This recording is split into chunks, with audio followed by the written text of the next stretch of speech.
జై దుర్గా భవాని. నమస్తే అండి, వెల్కమ్ టు మై ఛానల్. దేవి శరన్నవరాత్రుల్లో 2 రోజులు ముగించుకొని 3వ రోజుకైతే రాబోతున్నామండి.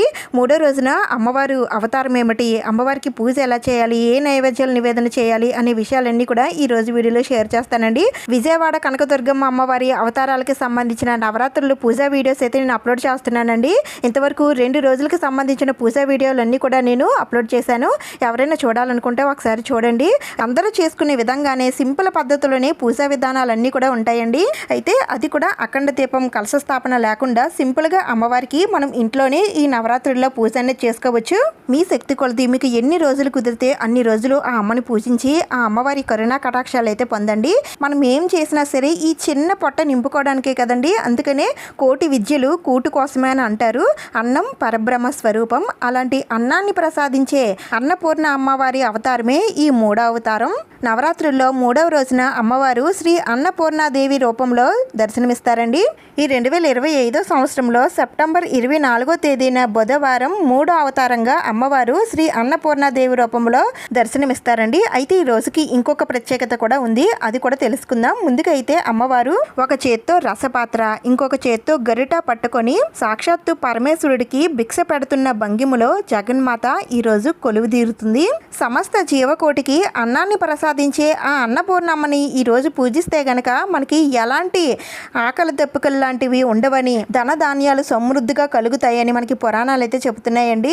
ఆ అమ్మను పూజిస్తే గనక మనకి ఎలాంటి అన్నానికి లోటు లేకుండా 3 పూట్ల కడుపు నిండా తినగలిగే భాగ్యం ఆ అమ్మే మనకి ప్రసాదిస్తుందండి. మనం తినే ప్రతి మెతుకు పైన కూడా మన పేరు రాసి ఉంటుందని అంటారు. ఆ అమ్మే మనకి భిక్ష వేస్తుందన్నట్టుగా భావించి ఆ అమ్మ పెడుతున్న భిక్షను మనం స్వీకరించినట్లయితే మనకి ఎలాంటి ధనధాన్యాలకి లోటు ఉండదండి. దాని వలన మనకి సంపూర్ణ ఆరోగ్యం కూడా కలుగుతుంది. అందుకనే దేవి శరన్నవరాత్రుల్లో 3వ రోజున అన్నపూర్ణాదేవి అమ్మవారికి పూజనైతే చేసుకోండి. పూజా విధానం ఎలా ఉండబోతుందో ఇప్పుడు షేర్ చేస్తాను. ముందుగా అయితే 3వ రోజున మనం పూజ చేసుకున్న పువ్వులు, నైవేద్యాలు, అలాగే దీపపు కుందులు అన్నీ కూడా నేను తీసేసి పీఠాన్నంతటిని కూడా ఇలా నీట్గా చేసేసుకుంటున్నానండి. అలాగే అక్షింతలు ఏమైనా ఉంటే ఒక బాక్స్లో స్టోర్ చేసుకోండి. అవి బయటకు వెళ్ళేటప్పుడు రోజు పిల్లలు పెద్దలు అందరూ శిరస్సు పైన వేసుకుంటే చాలా చాలా మంచిది. ఈ రోజు బుధవారం కాబట్టి కామాక్షి దీపాలను కూడా తీసి క్లీన్ చేసుకోవచ్చండి. అలాగే వినాయకుడిని కూడా నేను తీసేసి మళ్ళీ క్లీన్ చేసుకొని పెట్టుకుంటాను. అలాగే స్వామివారి దగ్గర పెట్టిన గరికా పువ్వులు అన్నీ కూడా ఈ రోజు తీసేవచ్చండి. బుధవారం కదా, ఈ రోజు ఏవైనా పీఠం పైన ఏవైనా మార్పులు అంటే ఏవైనా వస్తువులు తీయాలి అని అనుకుంటే మాత్రం ఈ రోజు తీయొచ్చండి. అయితే నేను అమ్మవారికి యాలకులతో పూజ చేసుకున్నాను కదండి. అయితే ఆ యాలకులు అయితే నేను తీసేసాను, కానీ మాల మాత్రం ఈ రోజు తీయలేదండి. ఈ మాలని ఈ రోజు కూడా నేను అమ్మవారికి అలానే ఉంచాను. ఎందుకంటే ఈరోజు అన్నపూర్ణాదేవి అమ్మవారి అవతారం కాబట్టి ఈ యాలకుల మాల ఈ రోజు అయితే నేను తీయలేదు. ఈ మాలని మీరు తీసేయాలనుకుంటే తీసేవచ్చు, నేనైతే ఈ రోజు ఉంచుకున్నాను. అలాగే మనం పూజలో పసుపు అమ్మవారిని అయితే పెట్టుకున్నాం కదండి. ఆ పసుపు అమ్మవారు కూడా ఒకవేళ బ్రేక్ అయినట్లు ఏమైనా మీకు అనిపిస్తే కనుక ఆ అమ్మవారిని తీసి వాటర్లో నిమజ్జనం చేసేయండి. కొద్దిగా పసుపు మీ పెళ్ళైన వారు అయితే తాలిబొట్టుకి మొహానికి రాసుకొని మిగతా పసుపుని మీరు వాటర్లో నిమజ్జనం చేసేసి మళ్ళీ కొత్త అమ్మవారిని అయితే కొత్త పసుపు అమ్మవారిని ఈ రోజు పూజలో పెట్టుకోండి. అలాగే నిమ్మకాయ కూడా పెట్టుకుంటారు కదా, ఆ నిమ్మకాయను కూడా ఈ రోజు తీసేసి మీ ద్వారబంధాలకి కానీ లేదంటే వాహనాలకి కానీ కట్టేసుకోండి. కొత్త నిమ్మకాయ పెట్టుకోండి. అయితే నాకు ఇక్కడ నిమ్మకాయ ఇంకా బాగానే ఉందండి, అందుకని నేను తీయలేదు. ఒకవేళ మీరు తీసి కొత్తది పెట్టుకోవాలనుకుంటే పెట్టుకోవచ్చు, పర్వాలేదు. ఇంకా అమ్మవారికి దిష్టి కోసం పెట్టాం కదండి పసుపు కుంకుమ నిమ్మబద్దలు, అవైతే అలానే ఉంచుకోండి, అవేమీ మార్చనవసరం లేదు. ఇంకా పూజలో పెట్టిన వస్తువులన్నీ కూడా మీకు అడ్డు లేకుండా ఓ పక్కకు పెట్టేసుకోవాలనుకుంటే ఈ రోజు పక్కన పెట్టేసుకోండి. అంటే తీసేసి మన దగ్గర ఉంచుకోవడం కాదు, పూజలోనే అమ్మవారికి దగ్గరగా ఒక పక్కనే మీకు అడ్డు రాకుండా ఒక పక్కనే పెట్టేసుకోండి. అయితే ఇక్కడ మీరు ఏం చేసినా సరే అమ్మవారిని కదిలించకుండా చూసుకోండి. అయితే కొంతమంది అమ్మవారికి రోజు అభిషేకాలు అవి చేసుకునే వారు ఉంటారు కదా, అమ్మవారిని తీసి ఈరోజు అభిషేకం అయితే చేసుకోవచ్చండి. అయితే ఫోటోను మాత్రం కదపకండి. అభిషేకం చేసుకోవాలనుకుంటే అమ్మవారిని ఈరోజు కదిలించి అభిషేకాలు అవి చేసుకోవచ్చు. ఈ రోజుతో మనకి నవరాత్రులు అనేవి 3 రోజులు అవుతాయండి. 3 రోజులు మాత్రమే పూజ చేసుకునేవారు ఈ రోజు కూడా అమ్మవారిని పూజించుకొని ఈరోజు పూజ అయిన తర్వాత ఉదయం వేళల్లో కానీ లేదంటే సాయంత్రం వేళల్లో కానీ మీరు అమ్మవారిని కదపచ్చండి. ఒకవేళ 3 రాత్రులు గడవాలి అని అనుకునేవారైతే ఈ రోజునైతే కదపకండి. నెక్స్ట్ డే మనకి లక్షవారం వస్తుంది కదండి, గురువారం, ఆ రోజునైతే మీరు పీఠాన్ని కదిపేయచ్చు. ఉదయం 12 గంటల లోపలైనా లేదంటే సాయంత్రం 6 గంటల లోపలైనా సరే మీరు పీఠాన్ని కదిపేయండి. మీరు పూజ చేసే లాస్ట్ రోజు మాత్రం అమ్మవారికి మీరు పెట్టాలి అనుకుంటే చీరతో సహా అమ్మవారికి తాంబూలం ఇవ్వండి. అలాగే అమ్మవారికి ఎర్ర నీటితో దిష్టి కూడా తీసి ఆ అమ్మవారికి తగిలిన దిష్టి అంతా పోవాలని చెప్పుకొని దిష్టి తీసిన తర్వాత ఆ అమ్మవారికి మీరు చెప్పుకోవాల్సినవన్నీ కూడా చెప్పుకొని ఆ తర్వాత అమ్మవారి పీఠాన్ని అయితే కదిపేయండి. అంటే ఎవరైతే 3 రోజులు మాత్రమే మేము పూజ చేసుకుంటామండి అని అనుకునే వారికి ఇవన్నీ చెప్తున్నానండి. లేదండి మేము ఇంకా పూజ కంటిన్యూ చేసుకుంటాము అని అనుకుంటే మాత్రం మీరు చక్కగా నేను ఇక్కడ పూజా విధానాలు అయితే చూపిస్తాను కదా, దాని పరంగా మీరు పూజను అయితే రోజు చేసుకోవచ్చండి. నవరాత్రులు చేసుకోవడానికైనా సరే మనకి అదృష్టం ఉండాలండి. ఆ అమ్మవారి ఆజ్ఞలైనది ఏమీ జరగవు కాబట్టి ఆ అమ్మే మన చేత పూజ చేయించుకుంటుంది. ఈరోజు అన్నపూర్ణాదేవి అమ్మవారు గంధం రంగు చీరను ధరిస్తారండి. ఈరోజు అమ్మవారిని మల్లె పువ్వులతో కానీ పొగడ పువ్వులతో కానీ అలంకరించి పూజ చేసుకుంటే చాలా చాలా మంచిది. ఒకవేళ అవి దొరకకపోయినట్లయితే మీకు లభించినటువంటి పువ్వులతో అమ్మవారిని అలంకరించి పూజనైతే చేసుకోండి. నేనైతే నా దగ్గర ఉన్న పువ్వులతో అమ్మవారిని ఇలా అందంగా అలంకరించానండి. అలాగే వినాయకుడిని కూడా మళ్ళీ నేను పూజలో పెట్టుకున్నాను. అయితే కొంతమంది వినాయకుడిని రోజు కదిలించేస్తారండి. కొంతమంది అయితే మొదటి రోజు పెట్టుకున్న వారు ఈ 11 రోజులు ఆ స్వామివారిని అలానే ఉంచుకొని రోజు స్వామివారికి పూజ చేసుకున్న తర్వాత అమ్మవారికి పూజనైతే చేసుకుంటారు. మీరు ఎలా చేసుకున్నా పర్వాలేదండి. ఇంక తర్వాత నేను ఇక్కడ దీపపు కుందులు అయితే పెట్టుకుంటున్నానండి. ముందుగా అయితే నేను ఇక్కడ తమలపాకులు వేసుకొని కొద్దిగా బియ్యం వేసుకున్నానండి. ఈరోజు మనం పెట్టుకునే దీపపు కుందులు ఇలా బియ్యం పైన పెట్టుకుంటే చాలా చాలా మంచిదండి. ఎందుకంటే అన్నపూర్ణాదేవి అమ్మవారు కదండి, అందుకని దీపంలోనూ కూడా అమ్మవారు కొలువే ఉంటారు కాబట్టి అందుకని ఆ దీపాన్ని ఇలా బియ్యంలో పెట్టుకుంటే చాలా చాలా మంచిది. అయితే నేను ఇక్కడ కామాక్షి దీపాలు పెట్టుకుంటున్నానండి. కామాక్షి దీపాలతో పాటుగా ఈరోజు నేను శంకు చక్ర దీపాలు కూడా పెట్టుకుంటున్నాను. ఎందుకంటే తిరుమలలో ఉన్న శ్రీ వెంకటేశ్వర స్వామి వారి బ్రహ్మోత్సవాలు ఈ రోజు నుంచి ప్రారంభమవుతాయండి. అందుకనే ఈ పీఠం పైనే ఆ స్వామివారిని కూడా పూజించుకుంటే చాలా చాలా మంచిదండి. అందుకని మీ దగ్గర శంకు చక్ర దీపాలు లాంటివి ఏవైనా ఉంటే పూజలో పెట్టుకోండి. అలాగే స్వామివారిని ఉన్నా సరే మీరు పూజలో పెట్టుకొని పూజనైతే చేసుకోవచ్చు. అయితే నేను స్వామివారిని ఇంకొక రోజు పెడతాను. ఆ రోజు ఏంటనేది కూడా చెప్తాను. ఇప్పుడైతే నేను శంకు చక్ర దీపాలు అయితే పెట్టుకున్నాను. వీటితో పాటుగా ఇంకా మీ దగ్గర నిత్య దీపపు కుందులు ఏవైనా ఉంటే అవి కూడా పెట్టుకోవాలనుకుంటే పెట్టుకోవచ్చండి. ఇన్ని దీపాలని పెట్టుకోవాలని ఏమీ లేదు, ఎన్ని దీపాలైనా సరే పెట్టుకోవచ్చు. అయితే నేను ముఖ్యంగా పెట్టుకోవాల్సిన దీపాలే ఇక్కడ నేను చూపిస్తున్నాను. స్వామివారికి సంబంధించిన పసుపు రంగు ఒత్తుల్ని నేను శంకు చక్ర దీపాల్లో వేసుకుంటున్నానండి. మీ దగ్గర ఉంటే వేసుకోండి, లేదంటే తెలుపు ఒత్తులైనా సరే వేసుకోవచ్చు. అలాగే కామాక్షి దీపాల్లో అమ్మవారికి ఇష్టమైన ఎరుపు ఒత్తులతో నేను దీపారాధన అయితే చేస్తాను. అలాగే నా దగ్గర ఉన్నటువంటి అన్నపూర్ణాదేవి అమ్మవారి విగ్రహాన్ని కూడా నేను ఈ విధంగా పూజలో పెట్టుకుంటున్నానండి. మీ దగ్గర కూడా ఉంటే పెట్టుకోండి. అయితే ఎక్కువ మంది వంటగదిలో అన్నపూర్ణాదేవి అమ్మవారిని ఏర్పాటు చేసుకుంటారు కదండి, ఆ అమ్మవారిని అయినా సరే తీసుకుని వచ్చి మీరు పూజలో పెట్టుకోవచ్చు. లేదంటే నేరుగా మీరు వంటగదిలోనే అమ్మవారికి పూజ అనేది చేసుకోవచ్చు. ఇప్పుడు కొద్దిగా పసుపు జలాన్ని అమ్మవారి పైన అలాగే ఈ వస్తువులన్నిటిపైన మన శిరస్సు పైన కొద్దిగా చల్లుకోండి. ఇప్పుడు ఇంకా పూజను అయితే ప్రారంభిద్దాం. ఇంతేనండి పూజలో పెట్టవలసిన వస్తువులు. ఇంకా అమ్మవారికి సంబంధించిన కొన్ని వస్తువులు అయితే పూజలో పెట్టాలి, అవి కూడా చెప్తాను. ముందుగా అయితే ఏకాహారతతో దీపారాధన అయితే చేయండి. ముందుగా కామాక్షి దీపాలు వెలిగించిన తర్వాత శంకు చక్ర దీపాలు అయితే వెలిగించండి. ఆ తర్వాత మీరు ఏమైనా దీపపు కుందులు పెట్టుకున్నట్లయితే అవి కూడా వెలిగించిన తర్వాత వినాయకుడికి పూజనైతే ప్రారంభించండి. రోజు వినాయకుడిని పూజించాలని అడుగుతున్నారు. అవునండి, రోజు వినాయకుడికి పూజనైతే చేసుకోవాలి. సింపుల్గా స్వామివారికి కొద్దిగా పసుపు కుంకుమ అక్షతలు పువ్వులు అన్నీ కూడా సమర్పించి ఓం గం గణపతియే నమః అని అనుకుంటూ ఆ స్వామివారికి దీపం దూపం నైవేద్యం అన్నీ సమర్పిస్తే స్వామివారి పూజ పూర్తయినట్లేనండి. ఈరోజు నేను స్వామివారికి బెల్లం మొక్కల్ని నైవేద్యంగా నివేదన చేస్తున్నానండి. ఏవైనా సరే పెట్టొచ్చండి. డ్రై ఫ్రూట్స్ కానీ పళ్ళు కానీ షుగర్ చిప్స్ కానీ లేదంటే ఏవైనా వండిన నైవేద్యాలు కానీ ఇలా ఏవైనా సరే ఆ స్వామివారికి నైవేద్యం నివేదన చేసి ఆరతినిచ్చి ఆ స్వామివారికి దండం పెట్టుకున్న తర్వాత అమ్మవారి పూజనైతే ప్రారంభించండి. ముందుగా అమ్మవారికి అగరబత్తులతో ధూపం చూపించి కొద్దిగా అక్షంతలు అమ్మవారి పాదాలపైన వేసి ఆ అమ్మకి నమస్కారం చేసుకోండి. ఆ తర్వాత మనం పెట్టుకున్న అమ్మవారు అన్నపూర్ణ అమ్మవారు ఉన్నారు కదండి, ఆ అమ్మవారికి అభిషేకం అయితే చేసుకోవాలి. నేను ఈరోజు అమ్మవారికి అభిషేకం చేసుకుంటున్నాను. అయితే అమ్మవారికి పంచామృతాలతో కానీ పసుపు జలంతో కానీ కుంకుమ జలంతో కానీ చందనం జలంతో కానీ పుష్పాలు ఉంచినటువంటి జలాలతో కానీ దేంతో అయినా సరే మీరు అభిషేకం చేసుకోవచ్చు.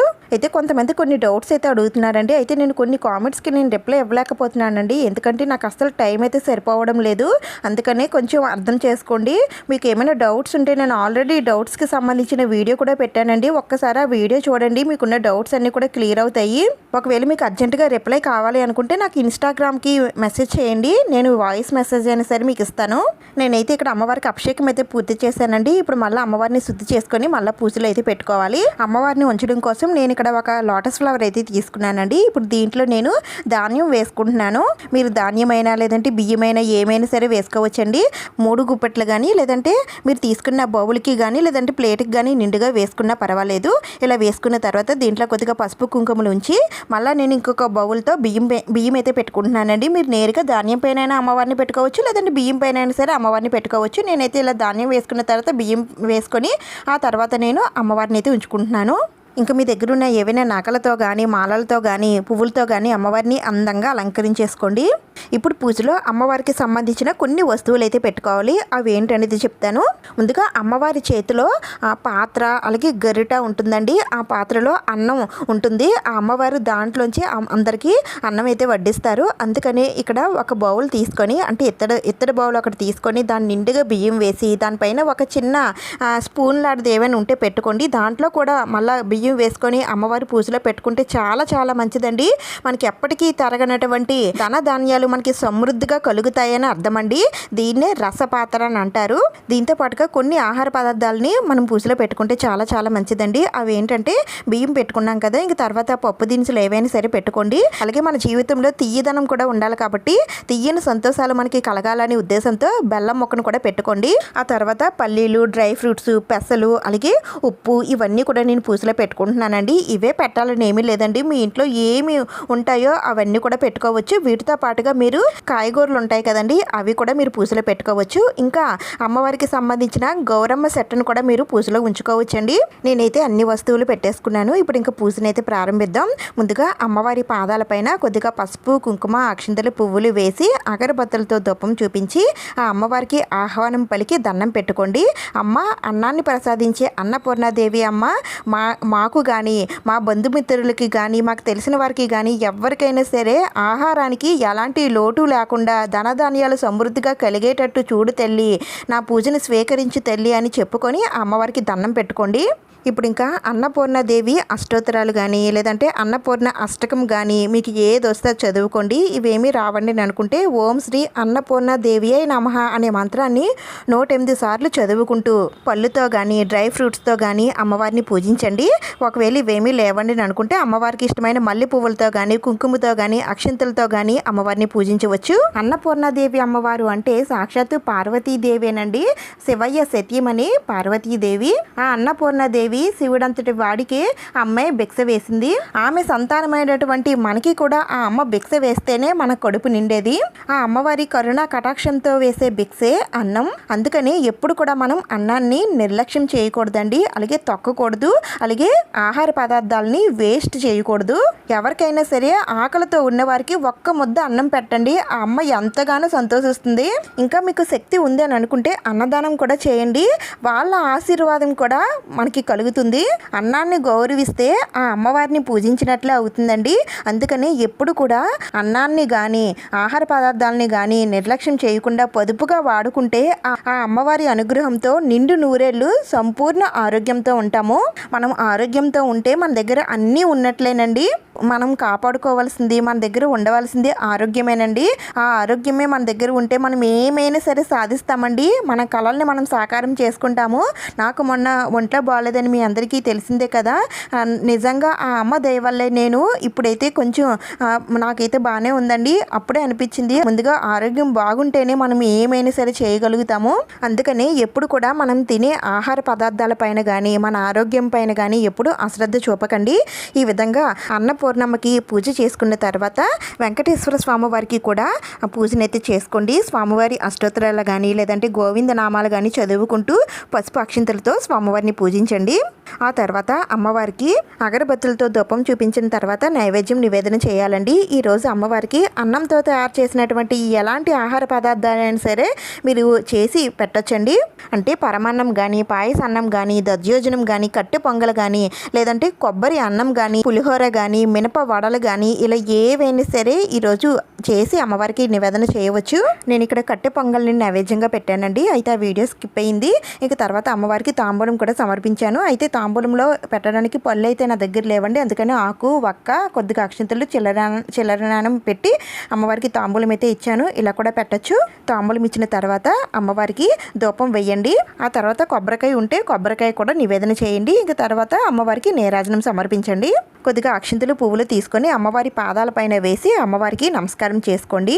తల్లి, మీ కరుణ కటాక్షం ఆశీర్వాదం ఎప్పుడు మాపై ఉండాలని, ఎల్లప్పుడూ మాకు ఎలాంటి ఆహార లోటుపాట్లు లేకుండా సిరి సంపదలతో అష్టైశ్వర్యాలతో ఆయురారోగ్యాలతో ఉండాలని ఆ అమ్మవారిని వేడుకోండి. ఈ విధంగా దేవి నవరాత్రుల్లో 3వ రోజున అన్నపూర్ణాదేవి అమ్మవారికి పూజనైతే చేసుకోవాలండి. అయితే ఈ విధంగా మీరు ఉదయం పూజ చేసుకున్నా సాయంత్రం పూజ చేసుకున్నా సరే పర్వాలేదండి. ఉదయం పూజ చేసుకుంటే మధ్యాహ్నం మీరు వండుకున్న ఆహార పదార్థాలన్నీ కూడా అమ్మవారికి నివేదన చేయండి. చాలా చాలా మంచిది. ఒకవేళ సాయంత్రం పూజ చేసుకున్నట్లయితే నైట్కి మీరు ఏదో ఒకటి వండుకుంటారు కదా, ఆ ఆహార పదార్థాలన్నీ కూడా అమ్మవారికి నివేదన చేయండి. అయితే ఆహారంలో ఉల్లి వెల్లుల్లి వాడకూడదండి. నాన్ వెజ్ కూడా అసలు తినకూడదు. ఇవన్నీ మీకు తెలిసినవే కదా, ఆల్రెడీ మీకు చెప్పాను. ఇలాంటివి ఏమీ లేకుండా చూసుకొని అమ్మవారికి నివేదన చేయండి. ఇంకా పూజలో పెట్టిన వస్తువులన్నీ కూడా ఏం చేయాలంటే నెక్స్ట్ డే ఈ వస్తువులన్నీ కూడా తీసేసి మనం వంటల్లో వాడుకోవచ్చండి. ఇక్కడ మనం పెట్టిన రసపాత్రలో ఉన్నటువంటి బియ్యాన్ని మన స్టోర్ చేసుకున్న బియ్యంలో కలిపేసుకుంటే చాలా చాలా మంచిది. ఈ విధంగా 3వ రోజున అమ్మవారికి పూజనైతే చేసుకోవాలండి. మీరు చేసుకున్న పూజ ఫొటోస్ నాకు పంపించాలి అనుకుంటే నాకు ఇన్స్టాగ్రామ్కి పంపించండి. ఈ వీడియో మీకు ఉపయోగపడితే ప్లీజ్ తప్పకుండా లైక్ చేయండి, షేర్ చేయండి, సబ్స్క్రైబ్ చేసుకోండి. ఇంకొక మంచి వీడియోతో మళ్ళీ కలుద్దాం. Thank you for watching.